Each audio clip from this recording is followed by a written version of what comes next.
Hello दोस्तों। तो जैसा कि मैंने आपसे वादा किया था कि मैं आपको अपने अगले वीडियो में रेलवे आरआरबी टेक्नीशियन 2024 के फॉर्म को भर कर उसके भरने का तरीका प्रोवाइड करूंगा। तो चलिए शुरू करते हैं। सबसे पहले आपको अपने फ़ोन या मोबाइल या टैबलेट में गूगल का सर्च बार ओपन कर लेना है और उसमें आपको सरकारी रिजल्ट सर्च करना है। तो सरकारी रिजल्ट सर्च करने के बाद आपकी जो सबसे पहली वेबसाइट खुलेगी सरकारी रिजल्ट ऑफिशियल साइट, इस पर आपको क्लिक कर लेना है। इसके बाद आपको लेटेस्ट जॉब्स के सेक्शन में railway RRB technician online form 2024 लिखा हुआ मिल जाएगा। आपको इस पर क्लिक करना है और इसके बाद आपको अपने कर्सर को सबसे नीचे स्क्रॉल करना है। नीचे आने के बाद आपको अप्लाई ऑनलाइन का ऑप्शन मिल जाएगा और इसके सामने क्लिक हेयर लिखा हुआ मिल जाएगा। तो आपको क्लिक हेयर पे क्लिक कर देना है।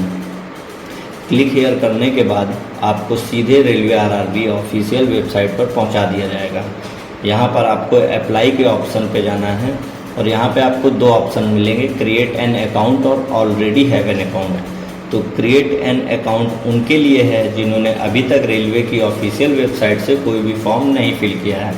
अगर आपने रेलवे की ऑफिशियल वेबसाइट से कभी भी कोई भी फॉर्म फिल किया है तो आपको ऑलरेडी रजिस्ट्रेशन हो चुका है और आपको एक रजिस्ट्रेशन आईडी और पासवर्ड मिल चुका होगा। तो आप उसके बाद क्रिएट हैव एन अकाउंट पर क्लिक करेंगे। इसके बाद यहाँ पर आपको अपना मोबाइल नंबर या ईमेल आईडी फिल कर देनी है और इसके बाद आपको यहाँ पर अपना पासवर्ड डाल देना है। तो मैं अपना पासवर्ड और ईमेल आईडी फिल करने के बाद यहाँ पर कैप्चा भर देना है। कैप्चा भरने के बाद आपको लॉगिन पर क्लिक करना है।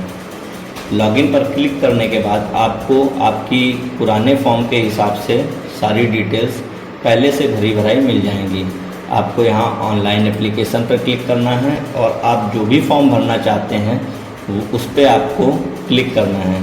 जैसे कि मुझे इस समय टेक्नीशियन ग्रेड 3 का फॉर्म फिल करना है तो मैं यहाँ पे अपना जोन सेलेक्ट कर लूँगा। मुझे गोरखपुर से फिल करना है और आप कोई भी जोन सेलेक्ट कर सकते हैं। इसके बाद I am not currently debarred by any RRB और आरआरसी, यहाँ पे क्लिक कर देना है। इसका मतलब है कि मैं किसी भी आरआरबी या आरआरसी से अभी कनेक्टेड नहीं हूँ।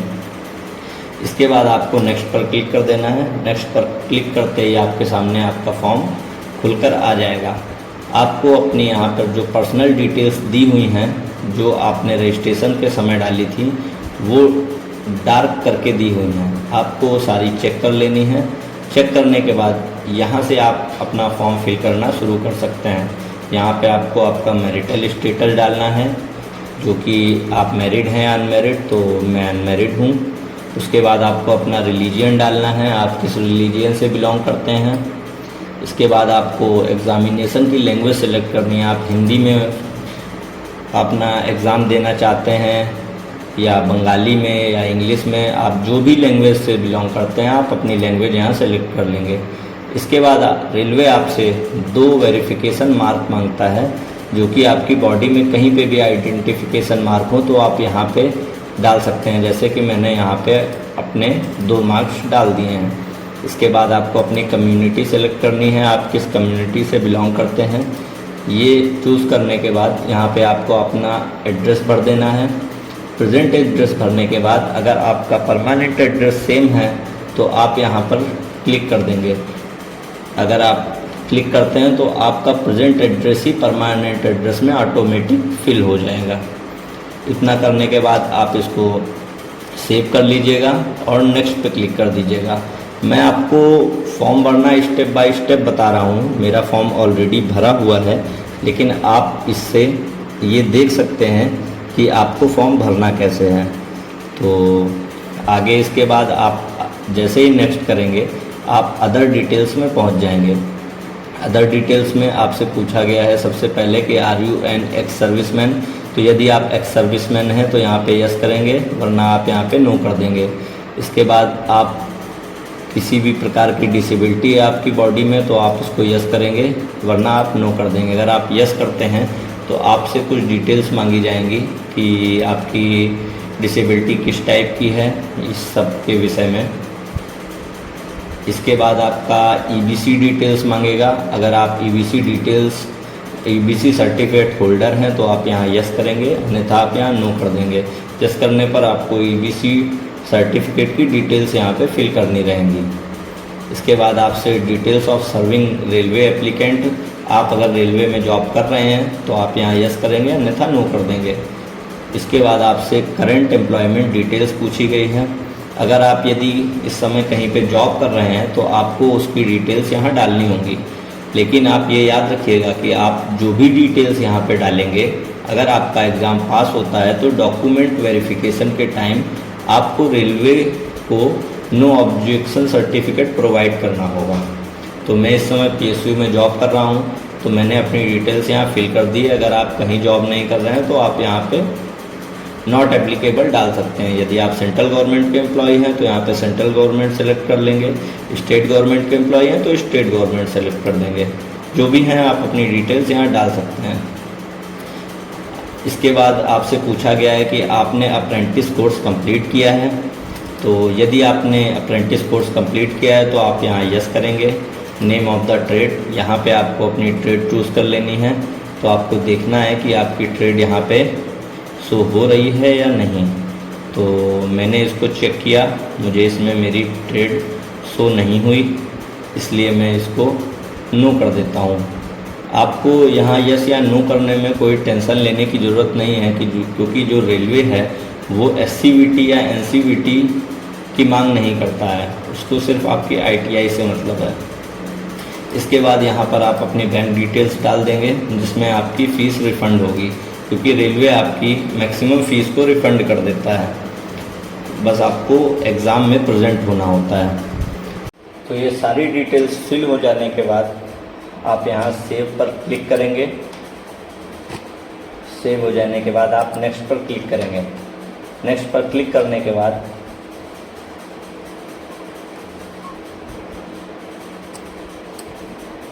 आपकी फील्ड डिटेल्स खुल के सामने आ जाएंगी, जो कि आपने पिछले फॉर्म्स में फिल की थी।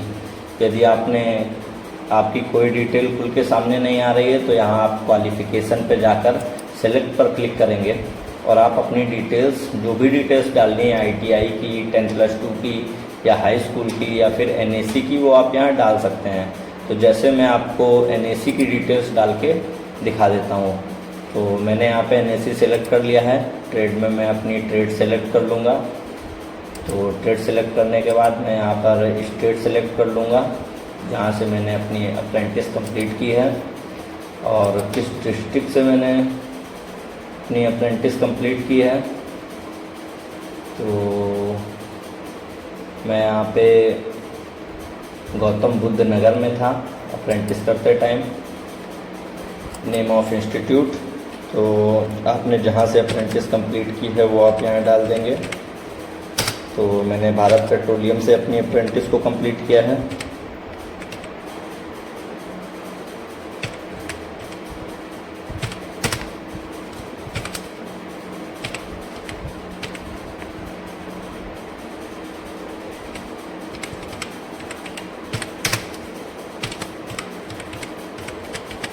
तो मैं यहाँ पे अपनी कंपनी का नाम डाल देता हूँ। इसके बाद ईयर ऑफ पासिंग, तो आपने किस सन में अपनी अप्रेंटिस को कंप्लीट किया है ये यहाँ पे आपसे पूछा जाएगा। तो मैंने 2019 में अपनी अप्रेंटिस को कंप्लीट किया था, तो मैं अपनी वो डेट डाल देता हूँ। ये आपको आपके अप्रेंटिस के रिजल्ट में या आपके अप्रेंटिस सर्टिफिकेट में ये डेट आपको मिल जाएगी। सर्टिफिकेट इश्यूड बाई, तो मैंने एससीवीटी से अपनी आईटीआई कंप्लीट की थी, तो यहाँ एससीवीटी डालता हूँ और सर्टिफिकेट टाइप में एनएसी डालूंगा क्योंकि मैंने नेशनल अप्रेंटिस सर्टिफिकेट की ये डिटेल्स डाली हैं। इसके बाद मैं ऐड पे क्लिक कर दूंगा तो ये देखिए आपकी अप्रेंटिस की डिटेल्स यहाँ पे खुल के सामने आ गए हैं। इसके बाद आप नेक्स्ट पर क्लिक करेंगे। ये सारी डिटेल्स भरने के बाद यहाँ पे आपको गाइडलाइंस दी जा रही हैं, डूज और डोंट्स फॉर फोटोग्राफ अपलोडिंग। तो फोटोग्राफ अपलोड करने के लिए आपको क्या क्या चीज़ें करनी चाहिए या क्या क्या नहीं करनी चाहिए, ये आप एक बार ध्यानपूर्वक पढ़ लेंगे, क्योंकि यदि आपने फ़ोटो अपलोड करने में किसी प्रकार की भी कोई गलती करी तो आपके फॉर्म को रिजेक्ट कर दिया जाएगा। तो इसमें आपको क्या करना है ये मैं आपको बता देता हूँ। Upload only recent one colour photograph, तो आपको रिसेंट की एक कलर फोटोग्राफ को अपलोड करना है। Dimensions as per Indian passport size, आपको पासपोर्ट साइज की फ़ोटोग्राफ को यहाँ पे फिल करना है।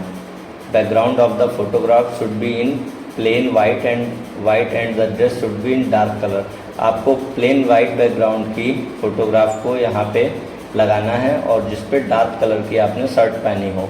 Photograph should cover entire full head, neck and shoulder area, photograph में आपका पूरा चेहरा, गला और शोल्डर, ये 3 चीज़ें आनी अनिवार्य हैं। The head is centred within the frame, head आपका बीचों बीच होना चाहिए। Forehead from the top and hair of the bottom of chin, आपका पूरा चेहरा क्लियर वे में दिखना चाहिए। It should have full face visual with front view, आप फ्रंट व्यू से पूरी तरह दिखाई देना चाहिए। ये सब आप पूरा एक बार पढ़ लीजिएगा, इसके बाद आप आगे का प्रोसेस करिएगा। इसके ये सब पढ़ने के बाद आपको यहाँ एक पे टिक करना है और ओके पर क्लिक कर देना है। इसके बाद ये आपकी फ़ोटोग्राफ्स आ जाएंगी। तो मैंने अपनी फ़ोटोग्राफ को पहले से अपलोड कर दिया है। आपको ये ध्यान में रखना होगा कि आपकी फ़ोटोग्राफ की मैक्सिमम और मिनिमम साइज़ यहाँ पे दी हुई है। मिनिमम साइज़ 30 KB से लेके 70 KB तक के बीच की आपकी फ़ोटोग्राफ होनी चाहिए और सिग्नेचर भी आपका 30 KB से 70 KB के बीच का होना चाहिए। ये दोनों चीज़ें अपलोड करने के बाद आप यहाँ सेव पर क्लिक कर देंगे। सेव पर क्लिक करने के बाद आप नेक्स्ट पर क्लिक कर देंगे। नेक्स्ट पर क्लिक करने के बाद आपको यहाँ पे RRB सेलेक्ट करने का ऑप्शन आ जाएगा। जो आपने RRB सेलेक्ट की हुई है, जैसे मैंने गोरखपुर सेलेक्ट किया है, तो मैं किस कैटेगरी में फॉर्म भरना चाहता हूँ, तो ये सिलेक्शन का ऑप्शन मुझे यहाँ आ गया है। तो जैसे मैं यहाँ पे अपनी कैटेगरीज को सिलेक्ट कर लेता हूँ। देखिए ये मैं पहले से सिलेक्ट कर लिया था, तो मैं आपको दिखाने के लिए इसको कट कर दिया हूँ। तो मुझे कैसे सिलेक्ट करना है ये मैं आपको दिखाता हूँ। आप जैसे यहाँ पे आपको फर्स्ट प्रेफरेंस में इसको रखना है, तो आप पहले इस पर क्लिक करेंगे, सेकंड पे इस पर क्लिक करेंगे, तो आपकी प्रेफरेंस सिलेक्ट हो गई है। इसके बाद I have exercise and checked order of post preference, मैंने ऑर्डर को चेक कर लिया है। चेक करने के बाद आप यहाँ पर क्लिक करेंगे, ये सारे चेक बॉक्सेस को आप क्लिक कर देंगे। इसके बाद आप अपना प्लेस यहाँ पे फिल कर देंगे। जैसे मैं कानपुर से फॉर्म भर रहा हूँ, तो मैंने कानपुर फिल कर दिया है। मैं यहाँ अपना सिग्नेचर चेक कर लूँगा, इसके बाद इसे सेव कर दूँगा। इतना सब कुछ सेव करने के बाद आप अपने एप्लीकेशन का प्रीव्यू चेक कर लेंगे, आपने जो डिटेल्स भरी हैं वो सही भरी हैं या नहीं। तो आप एक बार इसको चेक कर लेंगे। मैंने applicant name, father's name, mother's name, date of birth, gender, Aadhaar verified है या नहीं, year of passing high school, year of passing, date of passing, roll number, ये सारी डिटेल्स चेक करने के बाद I have rechecked all the above details and found correct, इस पर चेकलिस्ट पे क्लिक करेंगे और सबमिट करेंगे। सबमिट करने के बाद आपको बहुत ही अच्छे से अपनी डिटेल्स को चेक कर लेना है, क्योंकि एक बार आपने सबमिट कर दिया तो फिर उसके बाद आप कोई भी चेंजमेंट अपनी एप्लीकेशन में नहीं कर सकते हैं। इसके बाद आपका पेमेंट का ऑप्शन ओपन हो जाएगा। पेमेंट का ऑप्शन ओपन होने के बाद आप अपने ऑप्शन को सिलेक्ट करके यहाँ पे प्रोसीड कर देंगे।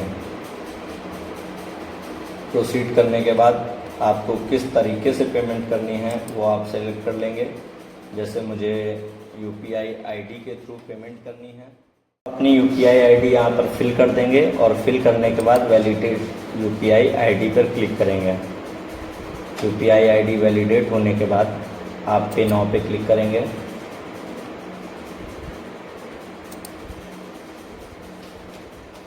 पे नाउ पे क्लिक करने के बाद आपके फ़ोन में हाँ, तो दोस्तों पेमेंट करने के बाद आप दोबारा से इस पेज पे वापस आ जाएंगे और इस पेज पे वापस आ जाने के बाद आप अपनी एप्लीकेशन हिस्ट्री चेक करेंगे।